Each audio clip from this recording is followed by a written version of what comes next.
Okay, in this video, we're just going to discuss one major topic, and that is consumerism. The roles that we as individuals play to a large degree in a lot of these issues that we're talking about.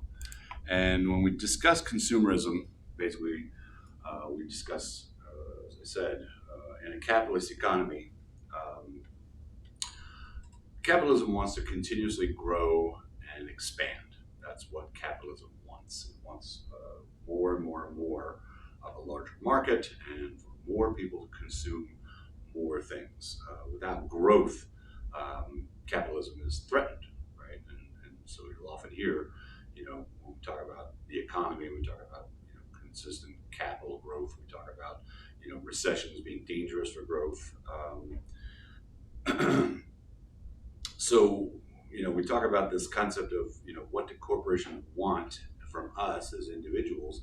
They want us to consume, right? They want us to purchase the things that they produce and continually use up resources. And again, I'm not saying this critically in the sense that, I'm standing back saying, I recognize this and I don't do it. We all participate in our capitalist society, and we all are consumers. So, come to my house and you can see the things that I own. That is me being a consumer, right? Um, when we talk about growth, so again, corporations want expansion and growth. Obviously, that involves consuming increasing amounts of products and resources, and producing, therefore, then more waste and emissions.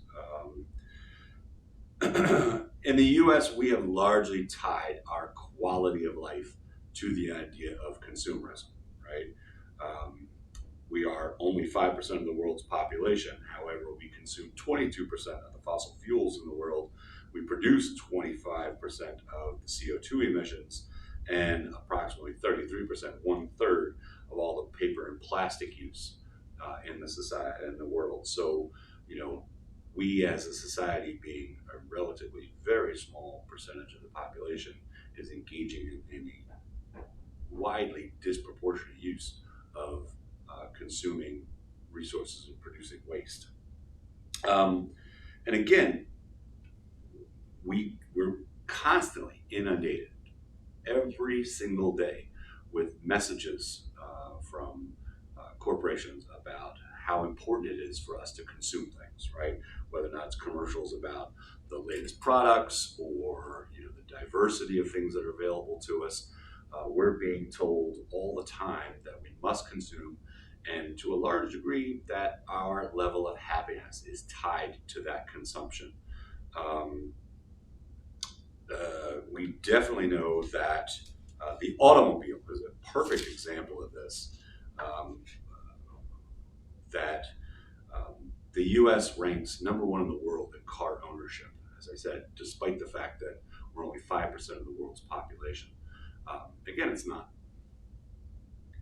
atypical for families of individuals in the United States to have multiple automobiles. In fact, most, I'm sure, can say, okay, yes, in a quote unquote kind of typical family household, two parents and children, each of the parents has a vehicle, and then when children get to a certain age, it's an expectation that they're probably going to have their own vehicle. Again, this is producing half of all the CO2 emissions that are in the world. We're contributing to global warming. The U.S. uses up about half of the world's oil consumption. And exhaust from automobiles is the principal cause of air pollution in our society.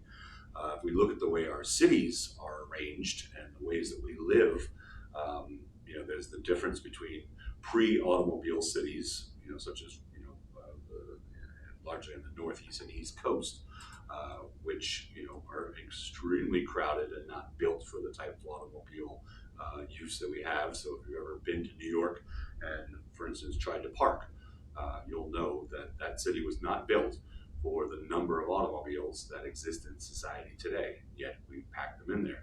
Or if you talk about cities that are developed post, automobile boom, they tend to be, again, very large, sprawled, and spread out, and still have a very difficult time dealing with the volume and number of cars we have. Even if we think about, early cities, like I said, even on the East Coast, and pre-automobile cities, a lot of those cities depended on things like public transportation, trolley systems. Um, Interesting fact: in 1936, there were approximately 40,000 trolleys running in the United States. By 1955, not even 20 years later, that number was down to 5,000. So what happened to all the trolleys? Those things that ran through cities. You just jumped on, maybe paid a nickel or whatever it was to get on, to get to going. What happened to all those trolleys? Did they just disappear? Did they deteriorate? Actually, most of them were bought up by automobile, tire, and gas corporations to eliminate the competition to individuals buying automobiles. We definitely know that, again, much of the tax revenue in the United States goes to keeping our highway systems up and running, as opposed to being invested in public transition. So the automobile is a really excellent example of the ways that corporations have basically changed society by focusing on this desire that everybody must have an automobile, and not just an automobile, multiple automobiles, and of course the latest automobile with the newest gadgets and buttons and whistles, and also talking about, again, one could point to, again, another aspect of capitalism, which is that diversity of products. Now, many of us will look at that as a really good thing. Think about it. What type of automobile do we need? We need a automobile that has four wheels and safety features and drives us from one place to another. And yet we have a huge diversity of types and models and stocks and options and colors, and we have everything from work vehicles to sport vehicles and everything in between. And again, just this idea of we're tying our identity largely, think about how many of us sometimes think about our identity, myself included, are tied to the idea of what kind of car we drive, right? So we've definitely been wrapped up in this notion. Again, many people have pointed to this idea of the solution to this idea of tying our identity and concept of quality of life to consumerism, to maybe move toward what we sometimes might call a good life index. This notion of constructing a new social construction, where we try to include other things into the definition of what is a good life other than consumerism, such as things like working less, more leisure time, and consuming less. Again, people who argue for this is there's very little evidence that ties happiness with consumerism. And you can look at, again, cross-cultural comparisons. Many hunter-gatherer societies around the world have very little consumerism, very little notion of ownership of items, right? Very little idea about, this concept of, what's mine is mine, or I am happy because of the things I own. And yet are very, very, very happy people. In some ways, they probably are reported to be, on the whole, more happy than those of us tied into this idea of consumerism.